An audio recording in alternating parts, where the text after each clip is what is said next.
Você quer começar a ler em espanhol, mas não sabe por onde começar? Nesse vídeo eu vou te dar 5 dicas de livros para começar a ler em espanhol. Bora lá!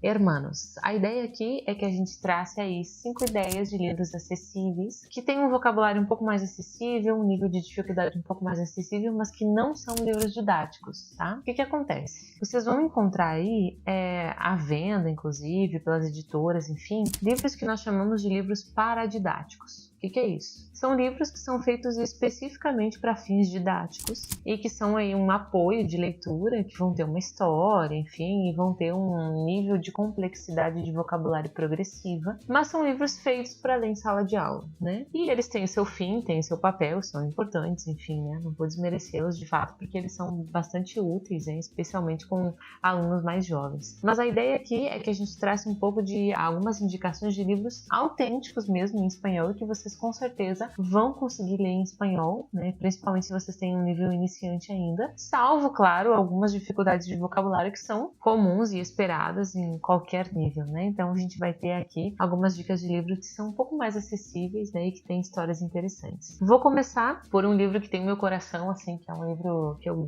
gosto muitíssimo e que é uma proposta muito boa para quem está começando a ler. Então vou começar por ele, assim, né? Nosso top 5 ao contrário, assim. Eu vou começar pelo que eu acho que é o melhor de todos para você começar a ler, que é El Libro de los Abrazos, do escritor uruguaio Eduardo Galeano. Certamente você já deve ter ouvido falar dele, né? O Galeano tem uma vasta obra literária. E este livrinho especificamente é um livro que tem muitos contos, pequenos contos, curtíssimos. Então a gente está falando de meia página, uma página, né? Raríssimos contos são maiores do que isso. E por que é legal de começar por eles? Porque além deles terem um vocabulário um pouco mais acessível, você vai ter histórias mais curtas. E isso facilita para que você consiga entender, né? Então, o que é mais fácil? Entender uma história de meia página ou entender um livro de 200 páginas? Obviamente, uma história mais curta, né? Então, a ideia aqui é que você se arrisque a ler em espanhol a partir de algo mais curto. E nesse ponto, esse livrinho do Galeano pode te ajudar muito. Tem histórias muito bonitas, é um livro bastante poético e é uma ótima porta de entrada para leitura em espanhol. Eu mesma sempre faço isso com os alunos, então acho que sucesso, hein? Experimentado e comprovado a partir da minha experiência em sala de aula. Então, eu te recomendo muito essa leitura. Segundo livro que eu te indico agora é um livro que vai estar localizado em um país muito próximo do Uruguai. Vamos para a Argentina e nesse país a gente vai ter um livro especial aí de um autor muito famoso, muito importante e maravilhoso chamado Julio Cortázar. O Cortázar tem livros bem herméticos, assim, bem difíceis, né? Mas também tem livros mais acessíveis. Dentre os mais acessíveis, você vai ter aí coletâneas de contos. Contos completos do Cortázar, Cuentos Completos, é uma ótima leitura, vale a pena, porque são contos mais curtos, uma proposta mais acessível do Cortázar, e isso pode te ajudar também, assim, nessa mesma pegada do Galeano, né, a ler algo mais acessível, então vale a pena dar uma olhada nisso. Um livro dele bem especial chama Histórias de Cronópios e Faunos, né, e pode também ser uma boa porta de entrada, os seres aí que ele cria, tem toda uma brincadeira, é muito legal, esse livro é ótimo, então também pode ser uma ótima forma de iniciar suas leituras em espanhol a partir de um escritor argentino. Como terceira dica, eu quero trazer aqui uma escritora argentina muito especial chamada Silvina Ocampo. E essa escritora também tem uma coletânea de contos aí que trabalham com um vocabulário muito acessível. A Silvina, ela escreve nessa mesma época que existe uma explosão assim de um gênero que nós chamamos de realismo mágico. Então os contos dela trabalham um pouco com essa visão limítrofe daquilo que é realidade e daquilo que é mágico, daquilo que é absurdo. São contos bem interessantes, assim, uma proposta bem legal. Tenho certeza que vai ser uma leitura prazerosa e, além disso, acessível. A Silvina tem também essa característica de ter um vocabulário um pouco mais acessível do que o Cortázar, por exemplo. Então, para ficar dentro da Argentina, ela é uma ótima opção para isso, né? E fica, então, essa recomendação aí dos cuentos, né? Os contos aí em geral, da Silvina Ocampo. Qualquer conto dele vai ser aí um sucesso total. Inclusive, fofoca de bastidores aqui, a Silvina Ocampo, ela foi casada com um grande autor latino-americano chamado Adolfo Bioy Casares. Inclusive, esse casal aí também era amigo de um outro autor latino-americano muito famoso, que era o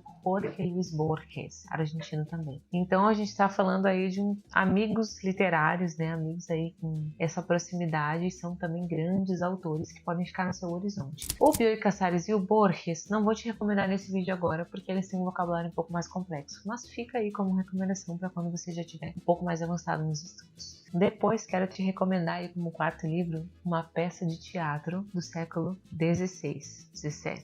Mas eu prometo que vai valer a pena, tá? Essa peça se chama La vida es sueño, de um escritor espanhol, do século de ouro espanhol, chamado Calderón de la Barca. E essa peça, gente, assim, é um primor. É linda, lindíssima. Muito bonita. E parece que vai ser difícil, mas na verdade não, tá? Porque ela tá toda rimada e o vocabulário dela é bem acessível, muito mais acessível do que você imagina, isso eu garanto. E ela é uma ótima leitura para conhecer muitas coisas. Para conhecer um pouco mais da literatura espanhola, né, da Espanha. Para conhecer melhor o século de ouro espanhol, que foi essa era de ouro da literatura espanhola. Mesma época de Cervantes, de Lope de Vega, que são grandíssimos autores. Também é um momento de conhecer um grande autor do teatro do século XVI, XVII, aliás, que influenciou muitíssimo a escrita, não só aí do teatro espanhol, mas também do teatro inglês. E o Calderón não influenciou apenas o teatro na Espanha e no mundo, como influenciou inclusive o nosso teatro brasileiro, porque ele é uma grande influência do Ariano Suassuna, e a gente consegue vislumbrar assim, diretamente a forma com que o Calderón escreve e a forma como a gente encontra hoje a literatura nordestina em muitos lugares, assim, os cordelistas, os repentistas. Inclusive, se você é nordestino, comenta aqui embaixo pra gente saber,